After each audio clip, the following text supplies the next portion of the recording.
마태복음 24장 14절이 되겠습니다. 시작. 이 천국 복음이 모든 민족에게 증거되기 위하여 온 세상에 전파되리니 그제야 끝이 오리라. 아멘. 전에는 잘 몰랐는데 이번에 강찬 목사님 다녀가신 후로 끝이라는 단어가 좀 유명해졌어요. 그렇죠? 하나님을 만나면 끝난 것이다. 또 뭐 하나님을 믿으면 끝난 것이다. 세상에서는 이제 끝났다 이렇게 얘기하면 또 절망, 포기, 끝장났다. 더 뭐 할 수가 없다. 이렇게 좀 절망적이고 포기하는 그런 뜻으로 많이 받아들이고 또 사용했어요.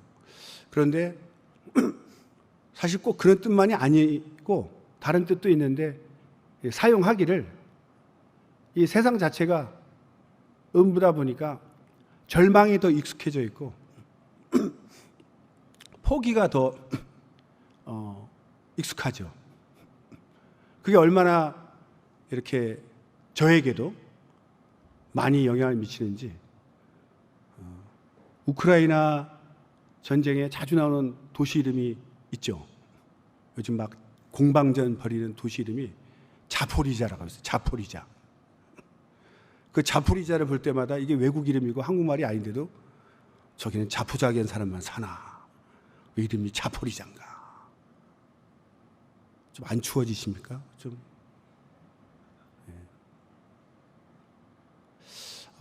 그 정도로 좀 절망적인데 뭐 강찬 목사님도 그렇게 얘기하셨지만 실제로 성경에 오늘 보면 그제야 끝이 오리라. 끝이 오리라.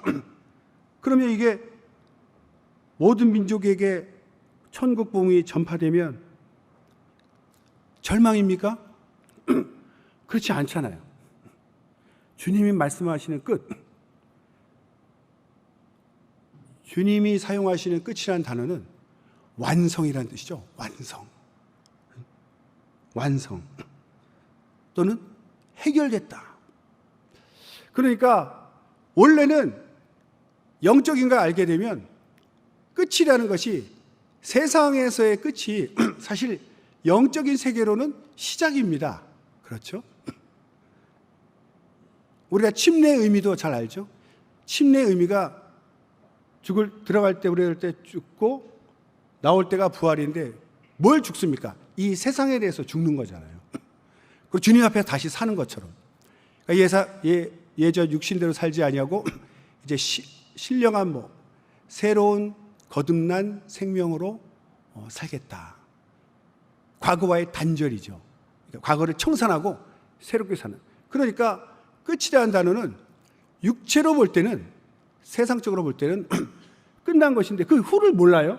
후를 모르니까 막다른 골목 같은 절망이지만 사실은 주님은 그 뒤를 알고 계시고 끝이 아니라는 것을 보여주시려고 닫힌 문이 아니라 열린 문으로 쭉 들어가면 천국으로 이어져 있다는 걸 알려주시고자 오신 거죠. 그러니까 주님은 이제 그제야 끝이 오리라. 이것은 이제 완성되었고 이 땅의 복음이 다 전파되면 주님이 다시 우리를 데리러 오시고 우리는 부활하여 영원한 나라에 들어가겠죠. 그러니까 끝이라는 단어는 이제 우리 그리스도인들은 완성, 해결, 새로운 시작, 영적 세계, 주님의 나라로 들어간다는 그런 새로운 신호로 우리는 받아들여야 되는 거죠. 그러니까 끝이 왔다는 것은 완성됐다, 할렐루야 이렇게 외쳐야 되는 것이죠. 오늘 설교 주제가 사실 이제 해외 선교인데 과거에 제가 이제 국제진흥원에서 총무전도사로 근무한 적도 있고 또 지금 선교팀 협력 목사로 또 같이 또 섬기고 있습니다. 그래서 그런지 갑자기 제가 자격이 없는데 8월이 되니까 선교의 달이라고 저를 불러서 좀 설교를 해달라 하는데, 선교학 강의를 하면 다 주무시겠죠. 저는 그런 걸 잘 못합니다. 제가 그런 실력이 없어서 강의는 못하고, 오늘은 저의 간증과 또 선교에 대해서 하나님이 좀 알려주신 것, 그런 위주로 좀 편하게 나눌까 합니다.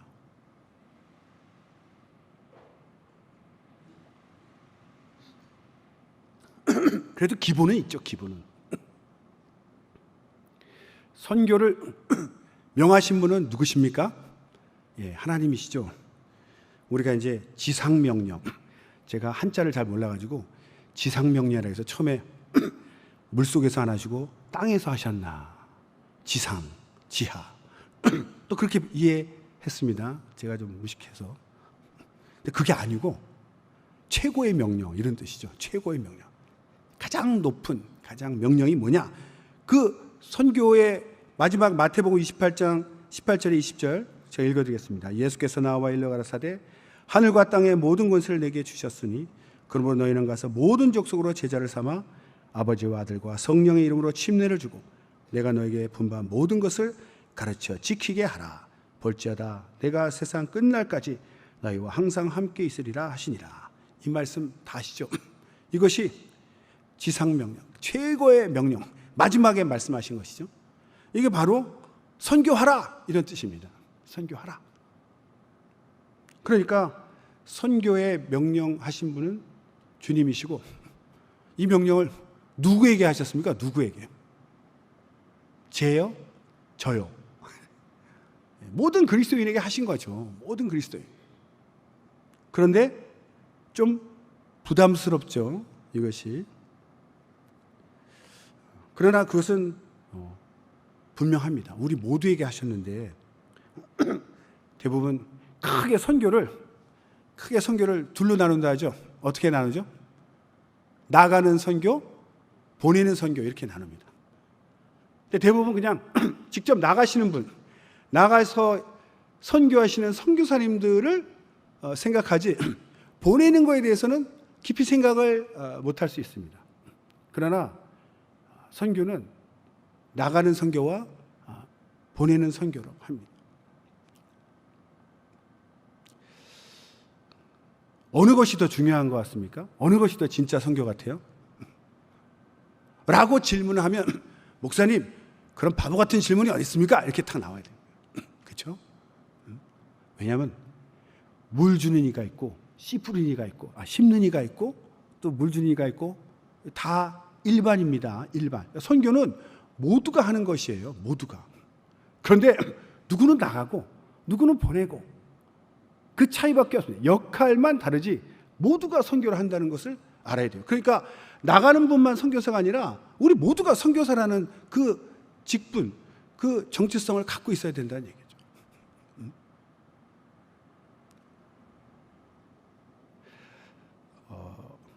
그래서 이렇게 옛날에 물어보더라고요. 우물에 사람이 빠졌는데 그 사람을 구해야 되는데 밧줄이 하나밖에 없는데, 사람은 이제 위에서 두 사람이 있는데 밧줄, 이렇게 사람이 거의 기절해 있어요. 밧줄 잡고 올라올 힘이 없는 거예요. 탈진돼서. 그러면 누군가 밧줄 타고 내려가서 그 사람을 붙들고 다시 밧줄 타고 올라와야 되는데 밧줄 어디 묶을 데가 없는 거예요.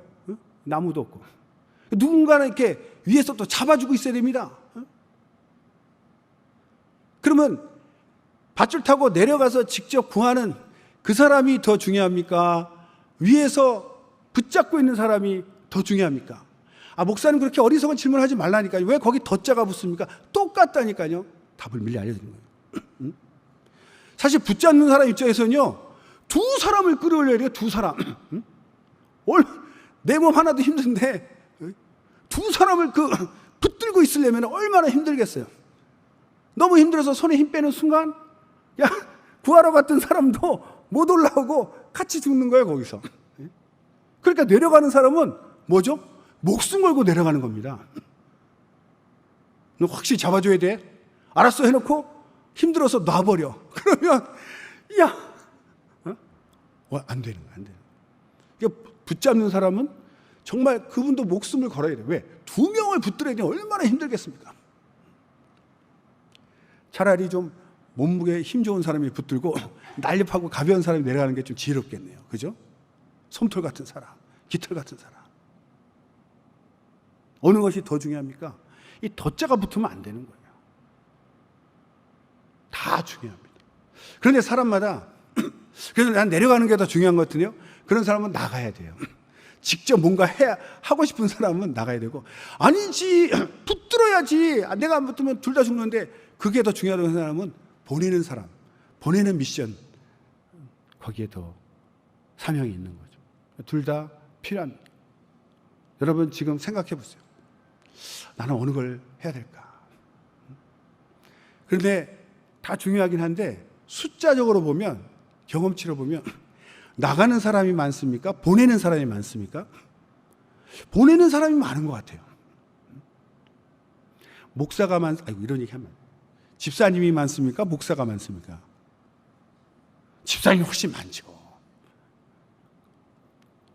그 미국 나사 우주항공 나사 말고 나사구, NAS, 나사에서 이 우주선 쏠 때 그 우주선에 타는 사람 몇 명 탑니다. 그죠? 몇 명? 근데 그 보내는 나사 직원, 그 과학자들이 몇 명이에요? 저 모르겠어요. 안 가봐서. 한 수백 명? 1000명? 아무튼 어마어마한 숫자가 그 우주선 만들어가지고 발사를 합니다. 근데 그 또 나가는 사람은 아무나 가지 않죠. 신체 건강하고, 뭐 중력 실험에서 뭐 기절 안 하고, 뭐 온갖 훈련을 받고 탔는데도 그게 잘못돼가지고 부 올라가다가 폭발해가지고 그냥 주님 하고 가는 사람도 있잖아요. 목숨 걸고 타는 겁니다. 목숨. 몇 명을 선발해서 최고의 그 엘리트들, 훈련받은 엘리트인데 그냥 허무하게 죽을 수도 있어요. 그러니까 도전하는 사람도 대단하지만 대부분 또 도전 안 하죠. 보면 보내는 사람이 더 많긴 많은 것 같아요. 어쨌든 누군가는 가야 되고 누군가는 보내야 됩니다. 사도라는 뜻도 주님이 가라 이렇게 파송하니까 가는 사람이 사도고, 그래서 보면은 보내는 사람, 나가는 사람, 이것이 이제 선교의 다 선교사인데, 근데 나가는 사람만 자꾸 선교사라고 부르다 보니 보내는 사람은 난 선교사 아니다. 그래서 좀 이렇게 사명감이 떨어지는데 그렇지 않습니다. 그 교회마다 연보를 다 모아가지고 운반하는 사람은 사도 바울하고 디모데가 몇 명 가지 않습니다. 몇 명. 나가는 것도 쉽지 않습니다. 그렇죠? 고향을 떠나는 것도 힘든데 한 번도 안 가본 데를 간다는 것은 참 힘듭니다.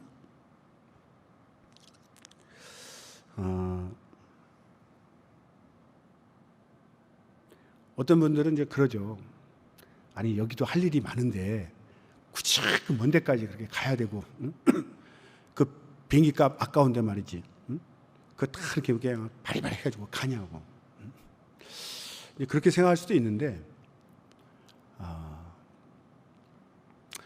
이게 잘 도움이 될지 모르겠지만 그런 생각을 했습니다. 이건 사랑의 문제인 것 같아요. 사랑. 자녀가 셋 있는데 한 자녀는 한 집에 살면서 같이 살아요. 좋죠. 맨날 볼 수 있으니까. 그런데 한 또 자녀는 직업 때문에 다른 도시에 가서 매일 볼 수 없지만 그래도 맘만 먹으면 금방 볼 수 있지만 떨어져 삽니다. 근데 한 자녀는 뭐가 그렇게 잘났는지 먼 바다 건너 타국에 가서 이민자의 삶을 삽니다. 그 보고 싶어도 쉽게 못 봐요. 그러면 뭐 세상에 그런 말이 있어요. 눈에서 멀어지면 뭐 마음도 멀어진다 이런 말이 있는데 그건 일반적인 얘기고요. 자녀는 그렇지 않습니다.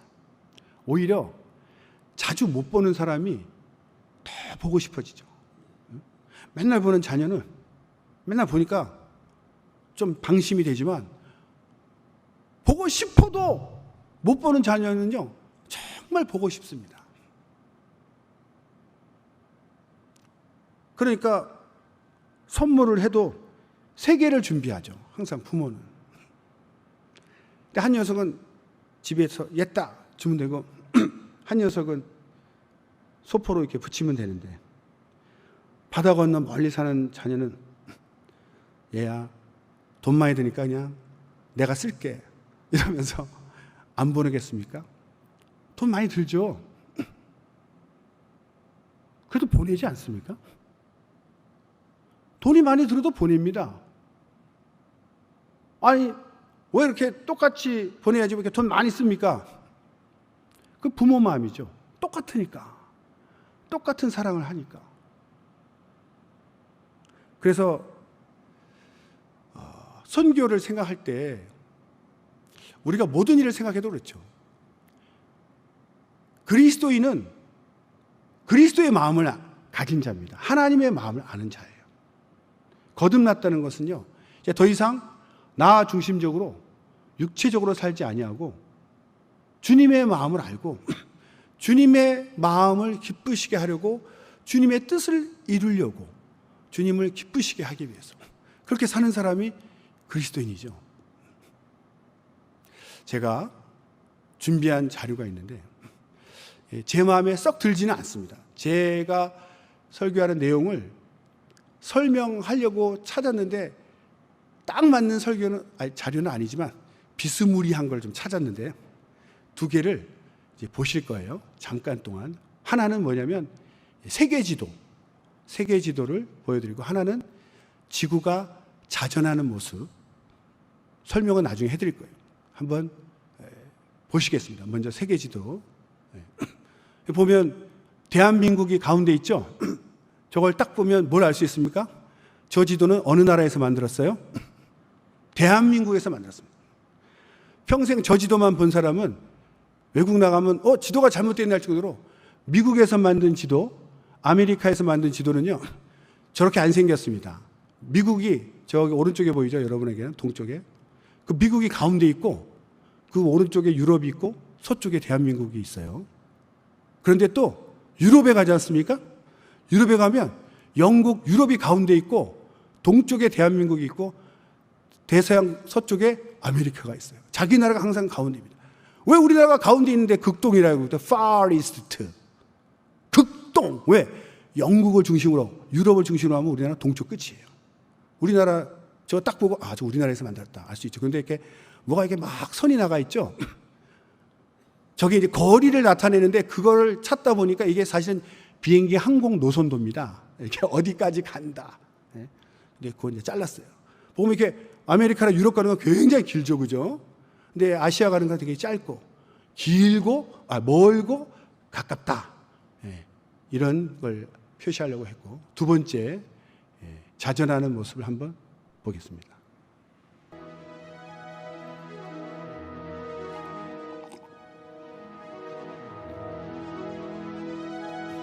돌아라, 돌아라. 지구가 돌고 있습니다. 실제로. 지구가 도는 걸 느끼세요?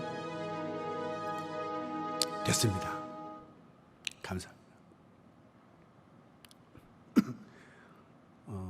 우리가 얼마나 우리 중심적으로 사냐면 태양이 돈다고 생각하죠.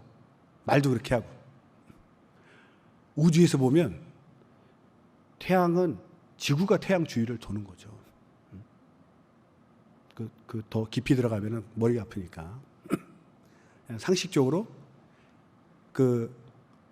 국내선 제트기는 그냥 살짝 떠가지고 한 시속 한 700km 가려나요? 그래도 차보다는 빠르죠. KTX 2배는 됩니다. 그런데 국제선 저 높이 떠서 가는 것은 한 시속 1000km 샥 갑니다. 시속 1000km. 시속 100km에 한 10배 되죠. 지구가 도는 속도는 적도를 기준으로, 북쪽 말고 가장 큰 적도가 우리 지구 둘레가 4만 킬로를 24시간으로 자르면 1666 그래서 1670km 정도. 시속 1670km. 1000km 여객기보다 더 빨리 돌고 있어요. 우리가 못 느껴서 그렇지. 그러니까 해가 보세요. 저기 있었는데 금방 지지 않습니까? 벌써 졌네. 그렇게 지구가 빨리 돌고 있어요. 못 느끼는 것 뿐이죠. 왜 이걸 보여드리냐면 제가 잠깐 간증을 하겠습니다. 제가 국제진흥원에서 근무할 때인지 정확하게 교회 훈련원에서 근무할 때인지 정확하게 오래돼서 기억이 안 납니다. 제가 총무전사 하고 있는데 그 옛날에 여기 기억하시는 분이 있을지 모르지만 무슨 베라 캠프, 주사랑 캠프 뭐 이래가지고 막 했던 시절이 있어요. 뭐 나쁜 거네 좋은 거네 막 난리 난 적이 있었는데 어쨌든 그 팀이 굉장히 국내나 해외로 선교를 많이 했어요. 그래서 저에게 선교에 대해서 오늘처럼 좀 이렇게 설교를 해주세요라고 요청이 와서 부족하지만 전도사의 그 열정으로 이렇게 딱 참여를 했습니다. 이렇게 딱 갔는데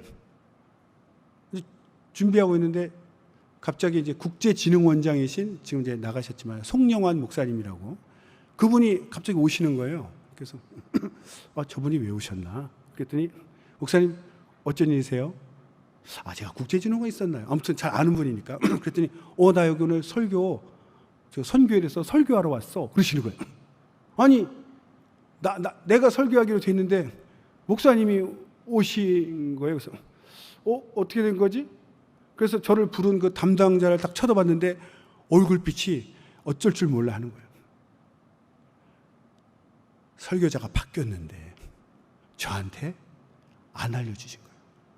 깜빡하신 건지 어쨌든 안 알려서 제 기분이 어땠겠습니까? 믿음이 충만해가지고 역시 목사님이 하셔야지 라면 얼마나 좋았겠습니까? 저는 지금도 한 자존심 합니다. 무시당하면 부르르 떠는 사람인데 기분이 팍 상한 거예요. 아니 어떻게 이럴 수가 있어. 정말 얘기를 해주셔야지. 근데 나가고 싶었어요. 근데 딱 나가면 너 어디 가니? 이렇게 되면 삐져서 나가는 것 되니까 나가지도 못하고 너무 괴로웠습니다. 솔직히 그 담당자는 미워 죽겠고 마음이 순간 그 벅찬 감격으로 나 같은 전도사를 불러주다니 그래서 막 기뻐서 들떠 있었는데 한순간에 깨지니까 또 이제 또 목사님 하시니까 또 맨 앞에 앉아가지고 있는데 고개를 들 수가 없는 거예요. 목사님의 영광이 충만해서가 아니라 마음 상해가지고 그냥 빨리 끝나라 이러고 그냥 마음은 어그러져 있죠. 그냥 낙심해가지고 그냥 수그리고 있는데 뭘 들었는지 기억이 안 나요. 마음이 상해가지고. 여러분은 이런 걸 본따 하시면 안 됩니다. 저는 그렇게 부족한 자였습니다.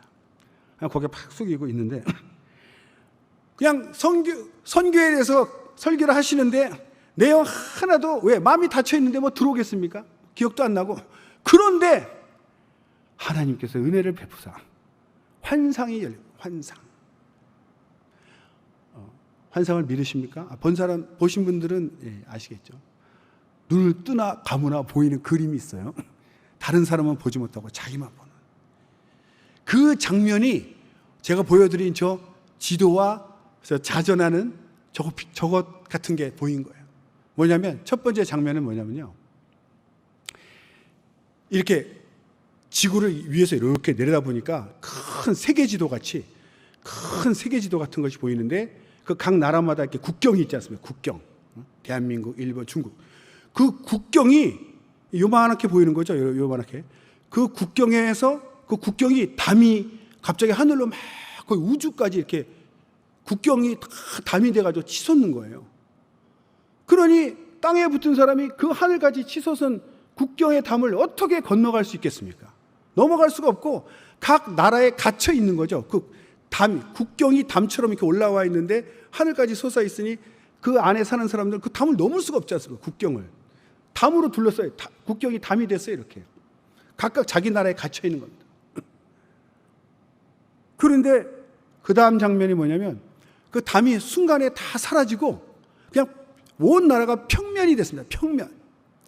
국경은 그냥 이렇게 그림에 선 그어놓은 것처럼 이렇게 국경은 있어요. 근데 이게 선이에요, 선. 담이 없어지고. 그러니까 평면이니까 아무나 이렇게 막 여기저기 이렇게 건너갈 수 있는, 남의 나라로, 다른 나라로 이렇게 막 지나갈 수 있게끔 막 슉슉슉슉 다니는. 그 다음 장면이 뭐냐면 그 세계 지도가 갑자기 지구로 바뀌더니 지구가 저렇게 자전하지 않습니까? 제가 얼마 전에 한번 이상한 해석을 했는데 빙글빙글 막 이렇게 도는 거예요. 저는 이제 우주에서 이렇게 내려다보고 지구가 계속 자전하는 거죠. 그때 확 깨달아지는 거예요. 사람이 자기중심적으로 육체적으로 생각할 때는 남의 나라를 간다는 것이 너무나 힘든 일이고, 멀면 시간과 돈과 모든 노력이 몇 배로 들기 때문에 안 하고 싶은 거죠. 힘드니까. 그런데 하나님 입장에서는 지구 자체가 그냥 하나예요, 하나. 한 덩어리.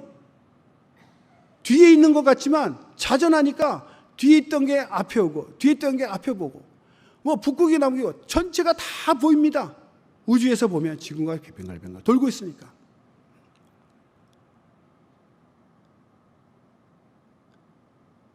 내가 땅에 붙어 있어서 다른 나라를 볼 때는 먼 나라는 보이지도 않습니다. 그렇죠? 그러나 우주에서 내려다볼 때는 또 지구가 자전하고 있기 때문에 다른 뒷면을 못 본다 그래요. 이렇게 자전 공전을 같이 하기 때문에 영원히 이렇게 한쪽만 본다지만 지구는 뱅글뱅글 도니까. 여러분 이제 국제선 비행기를 타시면 주무시는 분도 있지만 영화 보는 분도 있지만 비행기가 얼만큼 날아갔나 그 지도가 이렇게 나옵니다. 그저 좋아하죠. 지도를 제가 보면 이렇게 시커먼 그림이 이렇게 그림자가 있는데 뭐냐면 여기는 밤, 여기는 낮, 이게 이렇게 시간 따라 이렇게 바뀌어요. 그걸 보면서 저는 이제 입체적으로 이제 생각합니다. 여기 캄캄한 데는, 캄캄해지기 시작하는 데는 뭐죠? 사람들이 이제 이부자리, 제가 상상하는 겁니다. 이부자리 펴는 거죠. 아, 이제 해졌으니까 자자. 여기 지도 보면서 여기 이제 바글바글한 사람들은 안 보이지만 상상으로 자려고 준비하고, 좀 더 캄캄한 데 있는 사람들은 뭐죠? 자, 걸어 떨어진 사람. 좀 더 옆에 가면은 벌써 저쪽은 밝아져 오기 시작해. 야, 일어나, 출근해야지. 막 이불 개고 있어. 좀 더 저쪽에 환한 대낮이 뭐죠? 일하세 열심히 일하고 있어. 그게 막 보이는 것 같아요. 그러니까 우주에서 보면 그냥 지구는 한 덩어리입니다. 거리 개념이 없어요. 그러면서 아, 주님은 이렇게 우주에서 지구를 바라보시는 분. 인간은 자기 사는 동네에서 멀리 지평선 바라보는 사람들. 그 차이구나. 멀다, 힘들다, 맞아요. 그러나 관점이 육체 관점으로 본다는 거예요. 자기 중심. 자기가 육체로서. 그러나 그리스도인은 뭐라고요? 자기 중심으로 사는 사람이 아니죠. 자기를 초월해서 예수님의 마음, 예수님의 눈으로 모든 것을 보고 판단하는데, 예수님은 우주에서 지구를 계속 살피고 계십니다. 뱅글뱅글 돌고 있는 지구를. 그러니까 주님이 보실 때는 어디가 멀고 어디가 가깝겠습니다. 그냥 똑같은 거예요. 모든 인류를 사랑하십니다. 그러니까 주님이 가라 명령하실 때 육체 입장에서는 저는 좀 가까운 데로 보내주세요. 덜 힘들게. 그러면 저기 지구 반대편 칠레나 아르헨티나나 뭐 이런 데 브라질 누가 갑니까? 지도가 우리나라가 보는 지도보다 이렇게 옆으로 길게 생겼죠. 지구는 원래 구처럼 생겼지만 공처럼 이렇게 하다 보니까 사람들이 동서는 멀구나라는 걸 느끼는데 남북은 요거밖에 안 됩니다. 그죠? 한 2대1로 따진다면 뭐 여기서 호주 가는 건 뭐 금방이에요. 지구가 둥글지 않습니까? 둥글어. 여기서 호주 가는 시간이나 저기 미국 가는 시간이나 비슷합니다. 10시간 넘어요. 근데 지도로 보면 짧으니까 서너 시간 걸릴 것 같아요. 아니요.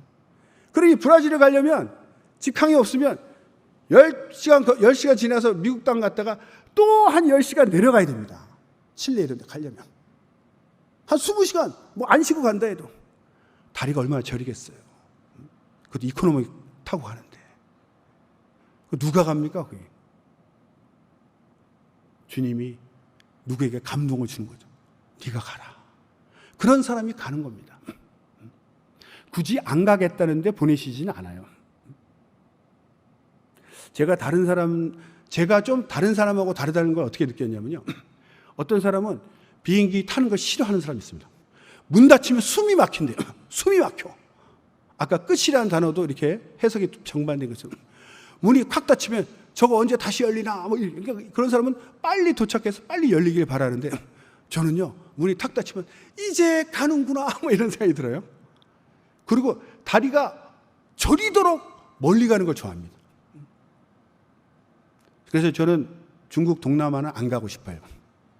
떴다 하면 밥 먹고 좀 있으면 내려가니까 저는 한 10시간 타고 또 쉬었다 또 10시간 가는, 제가 제일 멀리 갔다 온 게 칠레입니다. 칠레. 산티아고라고. 왜 얘기하냐면요. 그러니까 하나님이 막 보내시는 건 아니죠. 제가 깜빡했는데 오늘 이 설교를 들으시면서 하나님의 세미한 음성 듣기를 제가 기도했습니다. 이 설교 내용을 듣겠지만 귀로는, 영혼으로는 주님이 내게 무엇을 원하시는지를 듣기를 원했어요.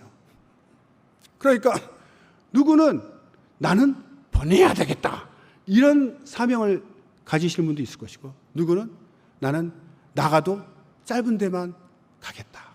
어떤 분은 제일 멀리 보내주세요. 이렇게 하나님이 소원함을 두시지 않습니까? 그걸 붙잡아야 된다는 거죠. 억지로 하지 않습니다. 하나님은 또 우리를 지으실 때 용도가 있겠죠. 이 사람은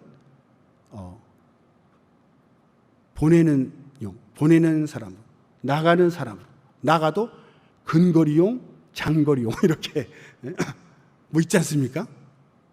그걸 뭐라 할 수 없는 거예요. 하나님은 그렇게 또 지으시고 감동을 분명히 그렇게 주실 거예요.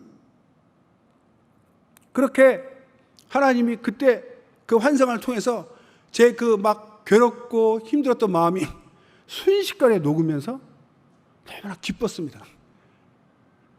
내용을 들은 것이 아니라 그냥 하나님이 제 마음을 아시고 이 낙심하고 그냥 부르르 떨고 있는데 직접 그냥 한 방에 그냥 선교에 대해서 제 나름대로 이해할 수 있게끔 그렇게 설명을 해주셨어요.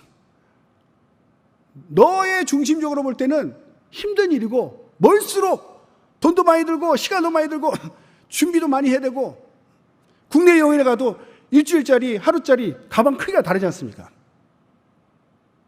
그런데 하나님의 마음은 전 세계를 똑같이 보는 거예요.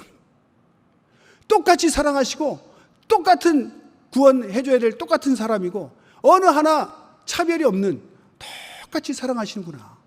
그런데 사람 입장에서는 멀고 가깝고를 따지는 거죠. 그러나 천사가 갈 수 없기 때문에 사람이 가야 되는데 누가 갈 거냐, 누가? 하나님이 이렇게 고르시고 이 녀석은 장거리를 좋아하네. 그럼 멀리 보내는 거예요. 저는 나가는 건 좀 싫지만 힘들지만 보내는 건 자신 있습니다. 그럼 준비하게 하는 거죠. 각각 사명을 받아야 된다는 거죠. 특별히 어떤 누구가 하는 것이 아니라는 거예요. 그래서 저는 선교와 강의를 그때는 물을 때지만 그냥 그 하나님이 직접 그렇게 알려주시는 그 환상을 보고 나름대로 선교에 대해서 정리가 됐어요. 결론은 뭐죠? 주님의 마음을 가져야 되는구나. 사실 선교뿐만 아니라 모든 교회 일이 그렇죠. 예수님의 마음. 예수님이 모든 인류, 북극에서 남극까지, 동에서 서해, 우리 동에서 서라고 그러지만 뱅글뱅글 돌 때는 동서가 없죠. 어디에 인류가, 모든 인간이 세상 이 지구에 편만하게 퍼져 사는데 모든 사람을 하나님은 똑같이 골고루 사랑하시는데 하나님 각각에게 감동을 주시겠죠. 너는 어디를 다녀와라. 어디를 다녀와라. 그럼 가는 겁니다. 그 사람은 가야 돼요.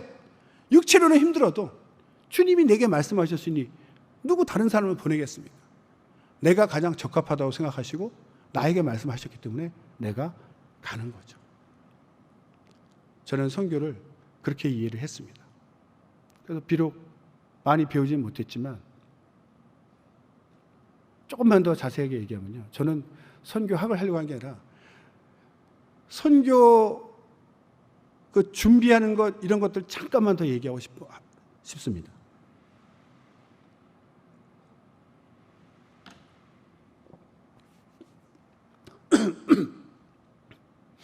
제가 국제진흥원에서 근무하고 또 이후로도 돕다 보니까 많이 경험하고 배운 것이 있는데, 세상에 보이는 게 전부가 아니죠. 일을 뭔가 열심히 해서, 요즘 뭐 명장 시대, 빵도 빵 명장, 뭐 명장 시대, 그런 명장이 되려면 얼마나 노력을 많이 했겠습니까? 그래서 최고는 최고를 알아본다고 그러지 않습니까? 최고는 겸손합니다. 얼마나 힘든지 알기 때문에. 여자는 여자를 음식을 하기 때문에 음식을 보면 항상 칭찬을 하지 않습니까? 남자는 음식을 못하니까 그냥 먹기만 해. 그리고 하는 소리가 맛이 있네 없네 이런 소리만 하고. 어쩔 수 없어요. 음식을 만들어 보지 않았으니까. 그러나 같은 음식 만드는 입장에서는 딱 보고 겉모습 보고 얘기하지 않습니다.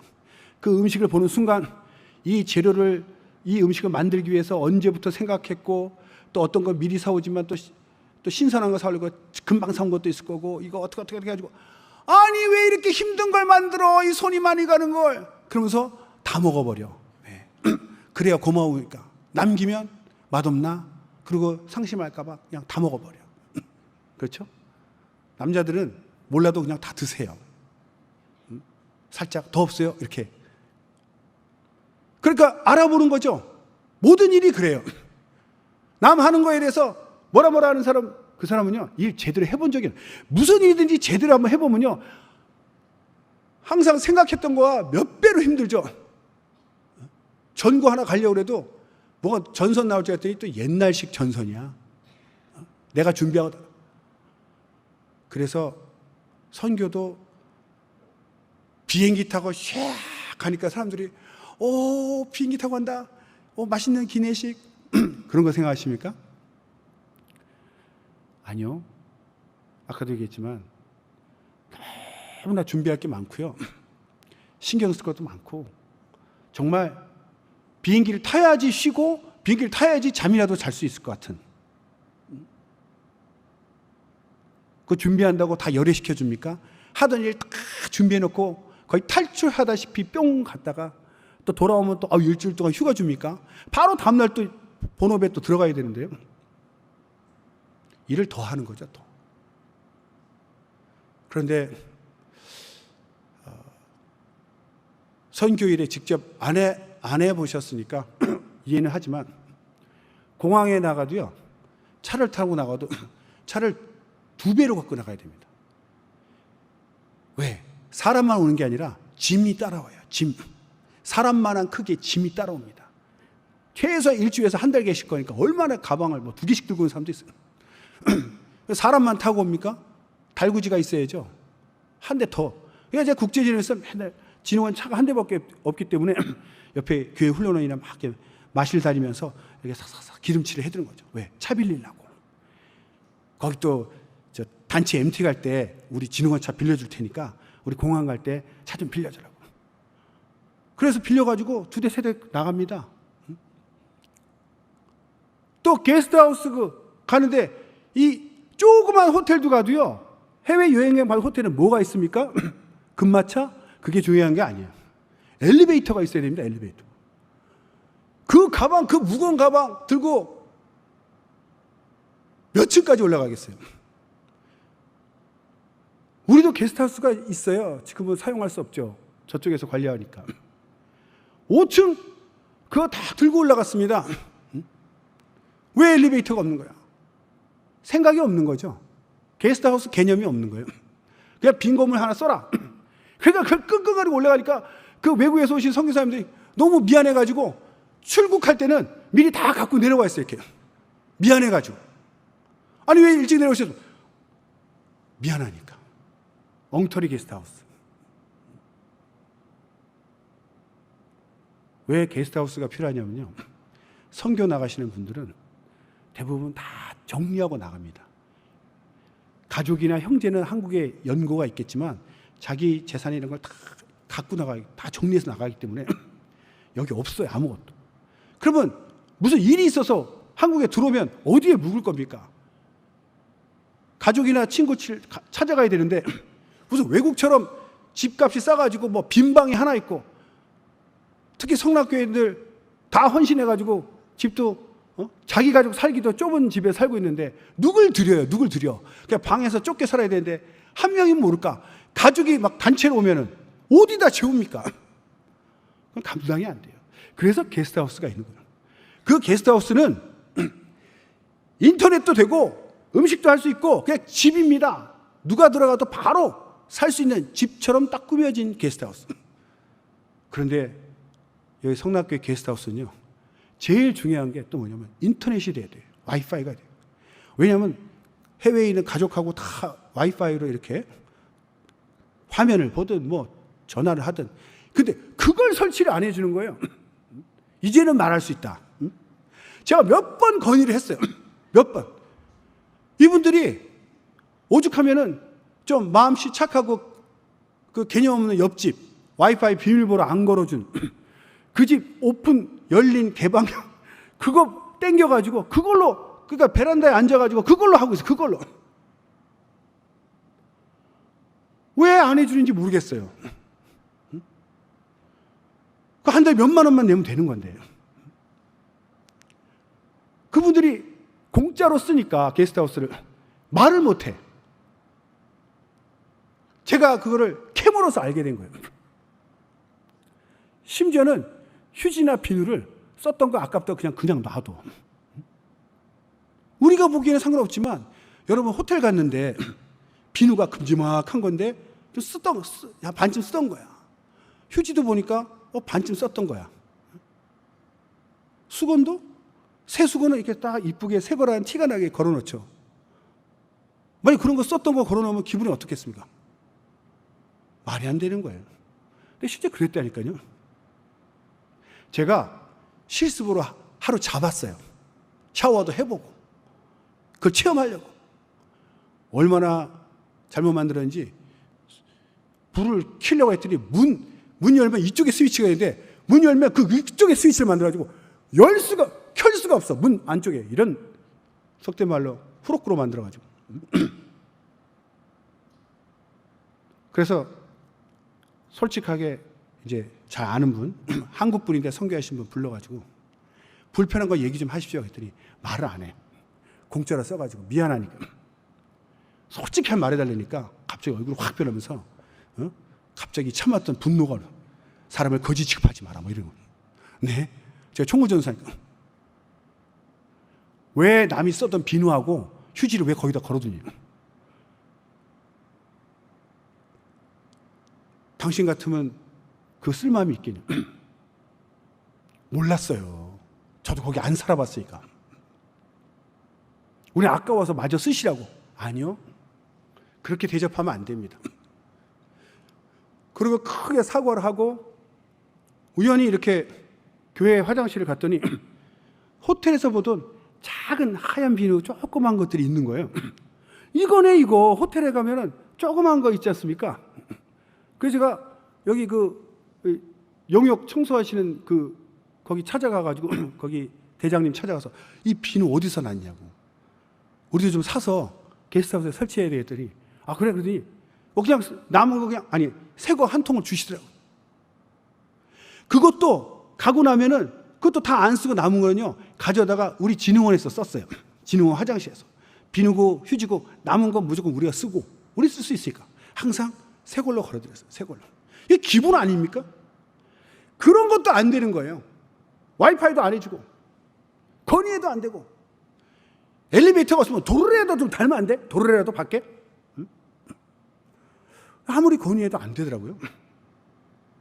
그래서 진흥원 원장님의 사모님과 그 동기 사모님들이 한 달에 한 번씩 오셔가지고 그 게스트하우스 다 청소해 주시고 그랬습니다. 여러분 우리도 못 느끼지만 사람 냄새가 있어서 외국인이 와서 단 하루라도 자면은 그 베개고 옷에 냄새 배지 않습니까? 하루 자도 다 걷어가지고 다 쌓아뒀다가 그 이불찜 있지 않습니까? 이불찜. 그 이사 갈 때 쓰는 이불 뭐 뭐라 그러는 거. 그러니까 큰 거. 그거에 둘둘 감아가지고 어깨 메고 솔직히 고백하는데 너무 그것도 무겁습니다. 내릴 때는 발로 굴렸어요. 계단에서. 들고 내려갈 수가 없었고. 안 깨지니까 미안하지만 툭 쳐가지고 실수인 것처럼 어머머머머 하면서 막 쫓아가는 거야. 계단으로. 굴러 바닥에 도착하면.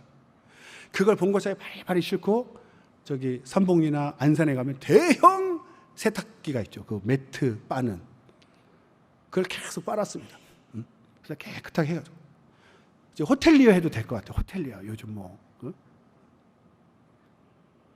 그런 게 선교입니다. 뭐 그냥 비행기 타고 그냥 뭐 날아가고 뭐. 그런 것도 있지만 뭐 가서 선교하시는 분 얘기는 제가 보기만 했지 직접 제가 산 건 아니니까 말씀 못 하시지만 제가 3년 해외 산 거밖에 없지만 그냥 생각하건대 아무리 그 영혼들을 사랑해도 외국인으로서 느끼는 외로움이 있습니다. 외국인으로서 사랑하고 품지만 고향 같지 않잖아요. 그런 한계가 있어요. 또 자녀들 교육, 애들이 저절로 됩니까? 그 애들이 뭔 죄가 있어? 엄마 아빠가 선교사니까 그 선교사 자녀들이 한 얘기를 들었어요. 친구하고 놀고 싶은데 아버지가 불러가지고 그 의자 다 설치하고 세팅을 해야 돼. 세팅. 누가 도와줍니까? 가족밖에 없는데. 그래서 친구들하고 마음껏 못 논 것이 한이 됐어. 애들은. 놀고 싶은데 엄마 아빠 도와서 그 예배 준비, 예봉팀, 차봉팀 그 일을 하는 거야. 애들이. 그래도 반듯하게 커져서 감사하죠. 제가 본 거는 그렇대. 들은 거. 치료비가 비싸가지고 참고 비행기 타고 한국 와서 이제 이 치료하고 뭐 이런 거 있지 않습니까? 비행기 값을 뽑는답니다. 그렇게 외국에서 비싸대요. 저도 캐나다에서 이 아팠는데 진통제 먹고 한국 와서 치료했습니다. 너무 비싸가지고. 막상 와도 있을 데도 없어. 그러니까 뭐 게스트하우스 없으니까 뭐 에어비앤비나 뭐라도 잡아줘야죠. 그러니까 사실 결론적으로 얘기하면 처음부터 끝까지 머리끝 발끝까지 다 챙겨야 됩니다.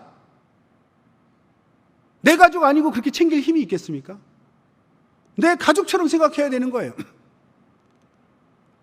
가족처럼 사랑하는 사람 아니면 사실 돕기 힘듭니다. 어디까지 도대체 도와줘야 되는 거야? 이런 고민 안 들겠어요? 어디까지? 끝까지. 모든 걸 책임져 줘야 돼요. 그러면 뭐 선교사님들이 그래도 선교 보냈으면 책임져야죠. 이렇게 얘기하는 선교사가 어디 있습니까? 바늘방석이죠. 돈이 펑펑 넘치는 갑부 선교사라면 저 전용기 타고 와가지고 호텔 잡을 테니까 걱정하지 마십시오. 이렇게 얘기하면 얼마나 좋겠어, 우리가. 아니요.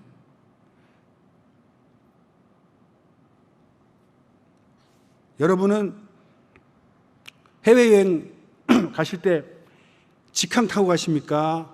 한 번 경유하십니까? 돈 있으면 직항 타죠. 돈 있으면 비즈니스 타보고 싶죠. 제가 아는 선교사님은 2번 갈아타고 싶어요. 2번. 왜 2번 갈아타죠? 싸니까. 아니 빨리 오면 쌀 것 같죠? 아니, 짧은 거리 오면 쌀 것 같은데 돌아오면 얼마나 거리가 많으니까 비쌀 것 같죠? 아니요, 비행기는 안 그렇다니까요. 제일 짧게 제일 빨리 오면요 비쌉니다. 그런데 싸게 가려고 어디 거쳐서 몇 시간 기다렸다가 다른 비행기 타고 와. 그것도 감당이 안 되면 더 멀리 더 돌아서 옵니다. 이틀 걸려서 오신 분도 있어요. 그런 분이 막상 한국에 왔는데 비행기 값도 없어가지고 아끼고 돌고 돌아왔는데 뭐 호텔 잡겠어요? 그냥 대책이 없죠. 근데 말을 하겠습니까? 그러면 보내는 선교사가 그런 것까지 다 헤아려서 준비를 해야죠. 그러니까 선교사를 많이 보내지 못하는 겁니다. 감당할 여력이 없기 때문에. 이게 선교의 실상이죠. 또 제가 한번 비행기 타고 가는데 옆에 어떤 외국인인데 어디 여기 인천공항을 가는데 나도 인천공항인데 저는 기본적으로 우리도 해외 나갈 때 한 번 경유합니다.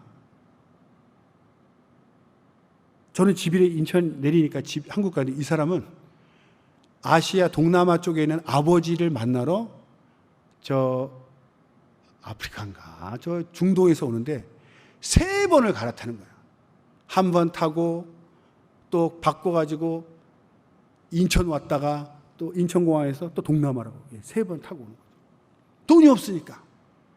그게 낭만적이지 않죠. 제가 말씀드리고 싶은 거는 선교 화려하지 않습니다. 멋있지 않습니다. 잘못 생각하면 안 돼요. 처음부터 끝까지 책임져야 됩니다. 솔직히. 그러려면은 뭐가 필요하죠? 이 땅에서는 돈이 필요합니다.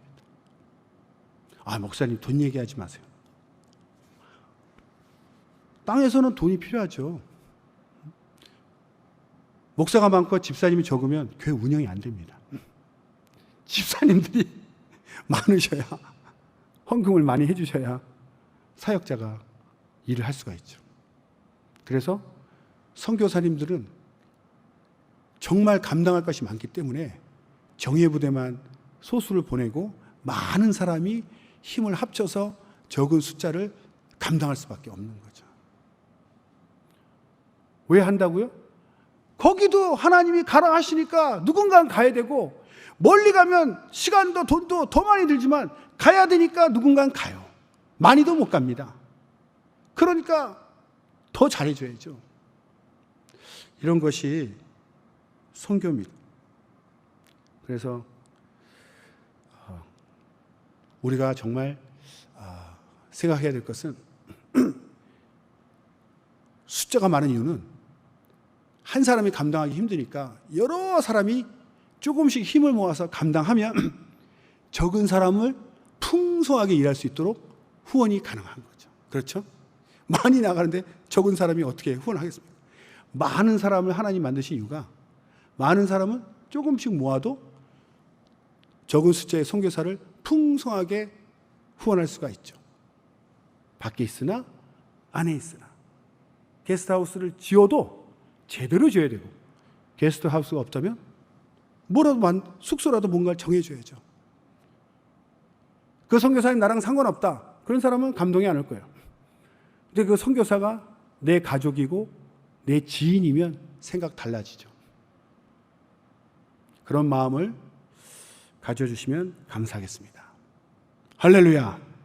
하나님께서 우리 각자에게 어떤 감동을 주시기를 바랍니다. 그 감동을 기도하시고 순종하시면 하나님의 지상명령이 이루어지고 우리 모두는 똑같이 동참하고 똑같은 상을 받을 것이라 믿습니다. 할렐루야.